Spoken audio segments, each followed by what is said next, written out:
بسم اللہ الرحمن الرحیم۔ السلام علیکم ناظرین۔ قرآن کریم کی سورہ رعد کے اندر اللہ پاک یہ واضح طور پر فرماتے ہیں کہ ہم نے ہر قوم کے اندر نبی اور ڈر سنانے والا بھیجا۔ پھر حدیث مبارکہ سے ہمیں پتہ چلتا ہے کہ پوری دنیا کی ہر ایک قوم اور ہر ایک جگہ پر انسانیت جہاں پر آباد تھی 1,24,000 پیغمبر بھیجے گئے، لیکن نام سے ذکر صرف اور صرف 25 پیغمبروں کا ہے، کیونکہ اگر ان سب کے نام، زندگی اور قوموں کے حالات بیان ہوتے تو یہ قرآن کریم ہدایت اور عبرت کی کتاب کی بجائے تاریخ کی کتاب زیادہ معلوم ہوتی، اسی لیے ان کا ذکر کرنا ضروری نہیں تھا۔ مگر آج ہندو مذہب کے ماننے والے لوگوں کا یہ دعویٰ ہے کہ ان کا سناتم مذہب یعنی ہندو مذہب مسلمانوں کی تاریخ سے بھی ہزاروں سال پرانا ہے، اور نہ ہی ہندوستان کی سرزمین پر کوئی نبی بھیجا گیا۔ ان کے پاس بھی قرآن کریم کی طرح بھگوان کی طرف سے بھیجی ہوئی کتابیں ویداس کی صورت میں موجود ہیں، جس میں کسی بھی پیغمبر کا کوئی ذکر نہیں۔ جبکہ سورہ الانبیاء آیت 107 کے اندر اللہ پاک فرماتے ہیں کہ ہم نے آپ کو تمام جہانوں کے لیے یعنی قیامت تک کے انسانوں کے لیے ہدایت بنا کر بھیجا، جس کا مطلب ہے کہ اس میں ہندوستان کی سرزمین بھی شامل ہے۔ تو پھر ہندو مذہب کے ماننے والے اس کا انکار کیوں کرتے ہیں؟ اگر اس سرزمین پر کوئی نبی واقعی نہیں بھیجا گیا تو پھر حضرت محمد صلی اللہ علیہ وآلہ وسلم کا ذکر ان کی کتابوں کے اندر کیسے موجود ہے؟ نوح علیہ السلام اور ان کی کشتی کا ذکر کیسے بیان کیا گیا ہے؟ حضرت عیسیٰ علیہ السلام کی واپسی کا ذکر کیسے بیان ہوا ہے؟ ایک اللہ کی عبادت کا کیوں کہا گیا ہے؟ اگر یہ واقعی اس قوم کے اندر ہدایت کے لیے آنے والے کسی نبی کی تعلیمات ہیں جنہیں وقت کے ساتھ بگاڑ دیا گیا، تو وہ کون سے پیغمبر ہیں؟ یعنی سوال یہ ہے کہ یہ ہندو کس نبی کی امت ہیں؟ آئیے ان سوالوں کا جواب تاریخ سے تلاش کرنے کی کوشش کرتے ہیں اور ایسے حقائق جانتے ہیں جو تمام ہندو پنڈت، اسکالرز اور تاریخ دان آج تک دنیا سے چھپاتے ہیں۔ ہندو مذہب کے ماننے والوں کا یہ دعویٰ ہے کہ یہ دنیا کا سب سے قدیم ترین مذہب ہے، اتنا قدیم کہ جب اسلام یا مسلمان لفظ کا وجود تک موجود نہیں تھا،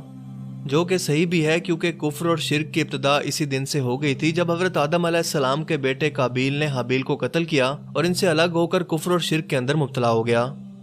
حضرت ابراہیم علیہ السلام کی قوم بھی بت پرست تھی، موسیٰ علیہ السلام کی قوم نے بھی ایک وقت پر سونے کے بچڑے کی عبادت شروع کر دی، یہاں تک کہ نبی پاک صلی اللہ علیہ وآلہ وسلم کے اعلان نبوت سے قبل کعبہ کے اندر 360 بت موجود تھے، جنہیں فتح مکہ کے وقت صحابہ کرام نے توڑ توڑ کر ٹکڑے ٹکڑے کر دیا، جس سے یہ معلوم ہوتا ہے کہ بت پرستی تو دنیا کے پہلے انسان حضرت آدم علیہ السلام کی ایک نافرمان اولاد کے وقت سے آج تک موجود ہے، مگر اس کا تعلق کسی مذہب سے نہیں بلکہ گمراہی سے ہے جو کہ شیطان ان سے کرواتا رہا۔ مگر جہاں تک ہندوستان کی سرزمین کا تعلق ہے تو یہاں پر ان لوگوں کی ہدایت کے لیے یقیناً کئی پیغمبر بھیجے گئے، جن کی کچھ تعلیمات تو آج بھی صحیح حالت کے اندر موجود ہیں، مگر زیادہ تر کو بگاڑ کر اسی کی وجہ سے بت پرستی اور گمراہی شروع ہو چکی ہے، کیونکہ ان کتابوں میں آج بھی ایک خدا کی عبادت کا حکم دیا گیا ہے۔ یہ بتایا گیا ہے کہ خدا کا کوئی شریک نہیں، وہ ایک ہے، اس کی کوئی اولاد نہیں، مگر پھر بھی اس کی کئی مورتیں بنا کر اور اس کے شریک خدا بنا کر ان کی پوجا ہوتی ہے، اور اب تک ہندو مذہب کے اندر چھوٹے بڑے تقریباً کئی ملین خدا بنائے جا چکے ہیں۔ ہندو اسکالرز کا یہ دعویٰ ہے کہ اسلام کی شروعات آج سے 1400 سال پہلے ہوئی، مگر ہندو مذہب اس سے بھی پہلے دنیا کا پرانا ترین مذہب ہے، اسی لیے اسلام کا ہندوستان کی سرزمین سے کوئی تعلق ہی نہیں ہے۔ لیکن یہ کم عقل اس بات کو نہیں جانتے کہ دنیا کا پہلا پیغمبر ہی ہندوستان کی سرزمین پر اتارا گیا تھا۔ جی ہاں، حضرت آدم علیہ السلام کو دنیا میں اس وقت ہندوستان کی سرزمین سری لنکا کی ایک پہاڑی پر اتارا گیا تھا، جہاں پر آج بھی ان کے قدم کا نشان موجود ہے۔ یعنی سرزمین پر پہلا ہی قدم ایک مسلمان اور پیغمبر نے رکھا، جس کا مطلب کہ اسلام کی ابتدا عرب سے نہیں بلکہ ہندوستان سے ہوئی، کیونکہ مسلمان لفظ کا مطلب ہے اپنی خواہشوں کو رب کے حوالے کر دینے والا، اس کا حکم ماننے والا انسان۔ حیرت انگیز طور پر لفظ آدم بھی سنسکرت زبان کا لفظ ہے، جو کہ ہندوستان کی سرزمین کی زبان ہے، نہ کہ عرب کی زبان، جس کا سنسکرت میں مطلب ہے کہ پہلا، شروعاتی یا اوریجنل۔ اسی لیے آدمی کا مطلب ہے آدم علیہ السلام کی اولاد، جنہیں قدیم سنسکرت کی کتابوں کے اندر سمبوا منو کہہ کر پکارا گیا ہے، اور اگر ہندو کسی طرح سے ان کے وجود سے انکار کرنے کی کوشش کریں تو ایسا بالکل ناممکن ہے، کیونکہ ان کی مقدس کتاب رگ وید اور بھوش پرانا میں آدم علیہ السلام کی تخلیق، فرشتوں کا انہیں سجدہ کرنا، آدم علیہ السلام سے حضرت حوا کی تخلیق، شیطان کا ان دونوں کو بہکا کر جنت سے نکالنا اور پھر زمین پر اتارنے کا ذکر واضح طور پر موجود ہے۔ بھوش پرانا چیپٹر 4 سے 7 کے اندر یہ تمام واقعہ بیان ہیں، بالکل ایسے ہی جیسے قرآن پاک کی سورہ البقرہ میں اور انجیل مقدسہ میں بھی۔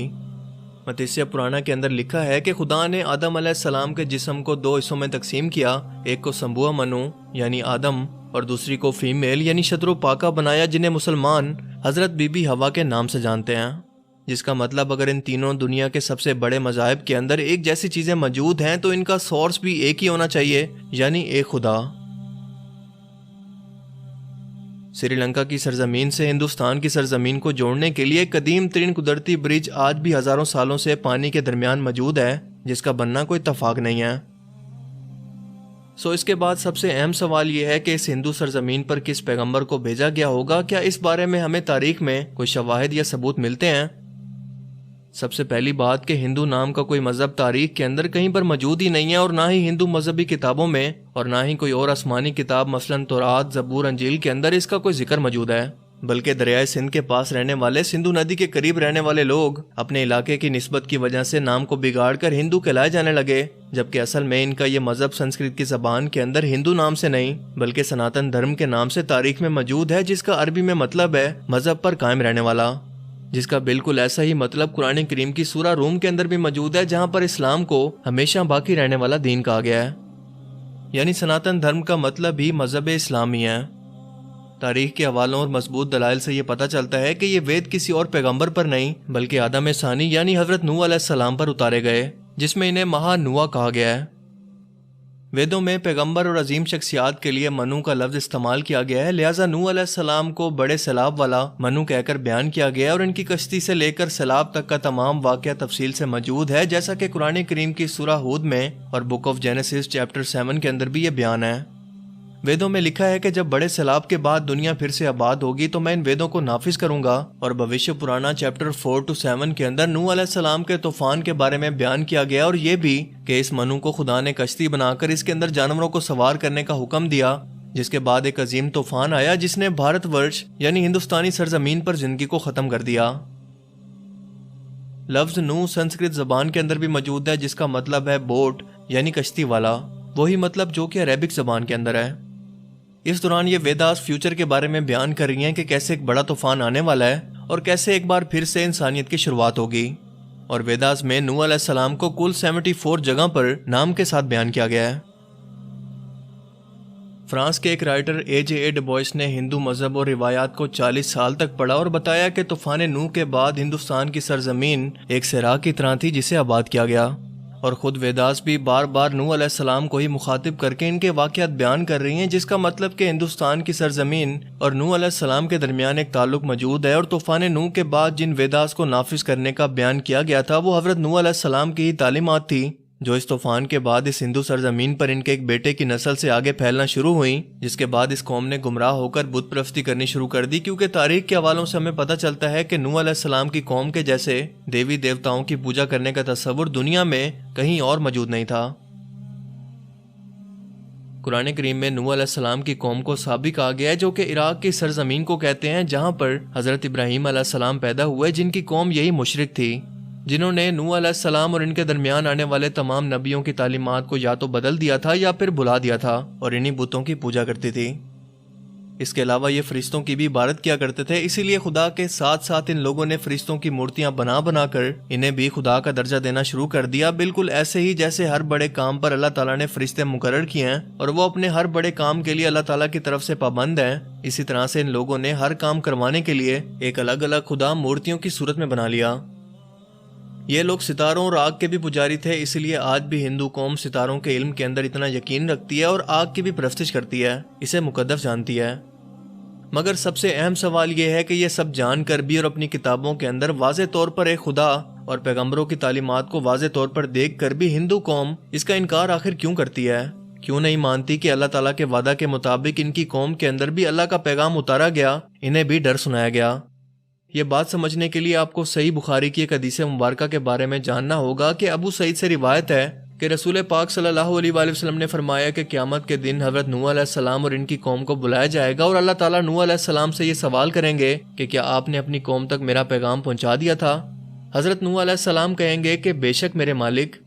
جس کے بعد نوح علیہ السلام کی قوم سے پوچھا جائے گا کہ کیا نوح نے میرا حکم تم تک پہنچا دیا تھا؟ یہ لوگ انکار کریں گے کہ نہیں، ہمارے پاس کوئی بھی ڈر سنانے والا نہیں آیا، ہمیں آپ کا کوئی پیغام نہیں ملا۔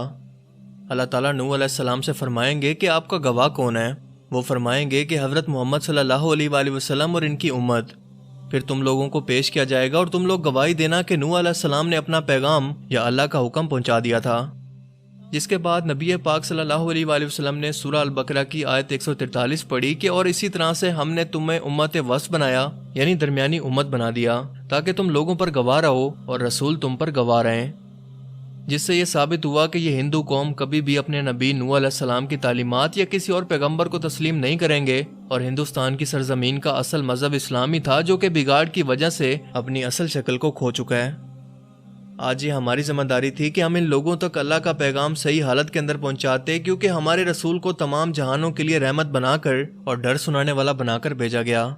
اب قیامت تک کیونکہ کسی رسول یا پیغمبر نے نہیں آنا، اس لیے اب یہ کام امت مسلمہ کے ذمہ ہے، جن سے قیامت کے روز اس بارے میں سوال کیا جائے گا۔ ڈاکٹر ذاکر نائک اور احمد دیدات جیسے لوگوں نے موجودہ دور کے اندر اس کی بہت کوشش کی اور کافی حد تک اپنی تحقیق سے لوگوں کو مسلمان بھی کیا، انہیں لاجیکلی طور پر حقیقت تک پہنچانے میں کامیاب رہے، مگر افسوس کہ ہمارے ملک پاکستان میں فرقہ واریت سے بھرا ہوا دین اس انداز کے اندر موجود ہے جو کہ ہم پوری دنیا میں تبلیغ کے طور پر پیش کرنے کے قابل نہیں ہیں، کیونکہ آج کا مسلمان تحقیق کے معاملے میں اور علمی میدان میں دنیا سے بہت پیچھے رہ چکا ہے۔ اللہ تعالیٰ ہمیں سمجھنے کی اور عمل کرنے کی توفیق عطا فرمائے، آمین۔